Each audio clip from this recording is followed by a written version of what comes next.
Success, guys, is a very, very lonely road, man.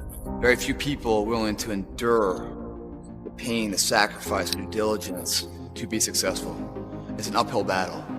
And along that road, you're not going to see too many friends. You're going to see your shadow most often. You got to trust in the heart of hearts. Inside what you're doing, what you believe in is a worthy cause, a winnable fight. See, the thing is, for many people, they've tried the same path you're on, and they failed. As you walk this journey, you're going to see carcasses all over the place of people that didn't quite have it. It should inspire you. You got further than that person, and that person. But you're not looking to get further, you're looking to finish. How do you know you're on the right path? Where do you go to ensure that? You talk to your neighbor? No, you don't talk to him. I'll tell you about the neighbor, guys. That neighbor's going to come in, man, and if you're a little chubby, a little overweight, you'd be like, hey, man, I'm thinking about doing a routine, man, and getting in a training program where I lose some weight. He's going to encourage you at first. Say, yeah, you should. Basically insulting your ass, and you're fat, and you need to lose some weight. It's never support. It's negative shit. Oh, you should lose some weight. So then you take his advice, and you start training, you start doing something, you start to get in shape a little bit, maybe at his level. Then all of a sudden, he's going to start asking questions. His tone's going to shift, especially as you get in better shape than him. Then he's going to start talking shit. Because what happens now, guys, is that your success is like a spotlight shining down on their missed opportunities. Success, many will love you for it. The majority will hate you. Because your success makes them feel insufficient in their current endeavor. Reminds them of where they could have done it, but they came up short, and how they didn't revisit it. Where they went at it and failed, and failure is what stood. They never revisited it again. The difference between a winner and a loser, failure's there for some time. It's just the winner gets back up and does it again, until it goes his way. So now you're down that path and you're all alone. How do you know you're on the right path?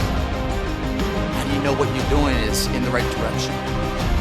If you're wondering if you're on the right path, look at the small things of life.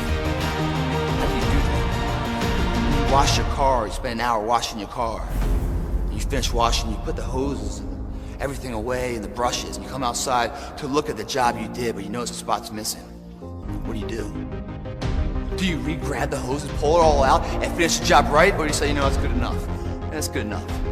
Because the thing about good enough is we don't know if it's enough.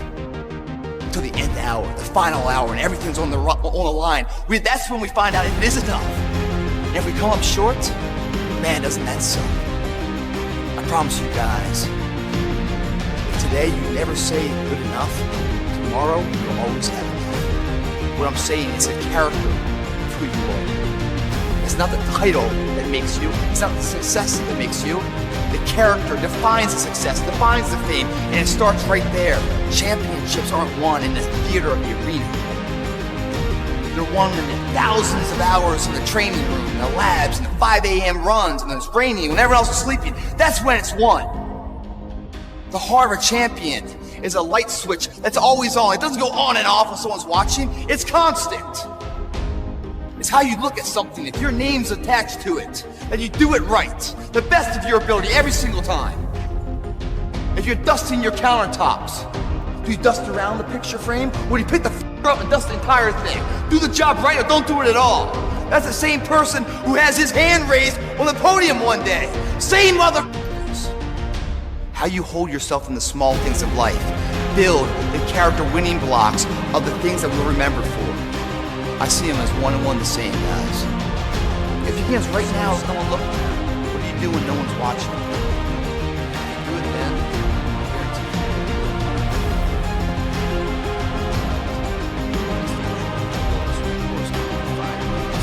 10 years, and you stayed true to the path, man. Well, it's a real quick answer to a very complicated question. You don't burn out mentally because you always burn out physically. When you guys burn out physically, you push your current limitations to a new barrier, do you not? You hit failure and you go beyond. You force your body to create a demand to grow even more. By burning out physically, you ensure that you grow physically. If you don't burn out physically, and even though you go to the gym, you put your time in there, you check the box, yeah, I went to the gym, man, all good. You come back around, you look in the mirror, man, I'm not seeing anything, I'm not seeing any change yet, no. Well, because you haven't pushed yourself for your body to have a reason to change. If I gave a valiant effort to something, day in, day out, I saw no change, I'd probably quit too. For the reason why you're quitting, man, the reason why mentally you're burning out, is because you're not burning out physically. It's that mind-body connection, the invincibility, when you sync them up, guys. Every transformation always gets worse before it gets better. It's supposed to be. The journey is not easy. Before you start that journey mentally, you must fuel yourself with the right reasons, the right fuel to sustain the entire journey. Everyone's hot off the start, but after a month or so into it, or a couple weeks into it, with the wear and tear and the grind starts to hit you, you start losing focus on the horizon, do you not?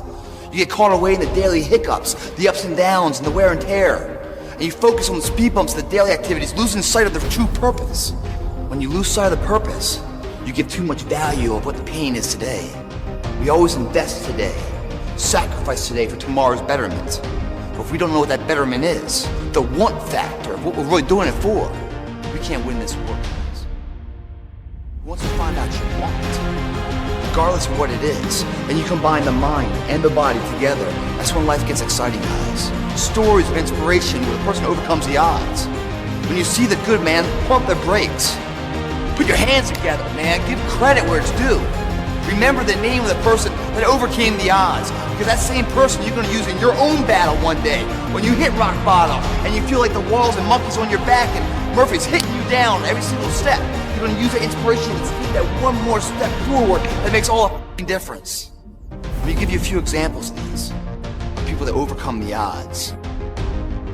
This kid couldn't speak. Everyone else in his peer group speaking all good. He couldn't speak. At age 7, everyone's reading and talking. He can't read. He was slowing down so much. The teachers brought his parents in, man. He said, dude, the kid's gotta go, man. He's just slow. He's not creative. He's slowing down the betterment of the entire class. Gotta go. Parents brought him home. He's like, man, what are we gonna do this? He's a child of mine. It's too bad. They put him to work. He got fired from every single job he ever tried. All this guy knows up until 21 years old is failure. He's never tasted success.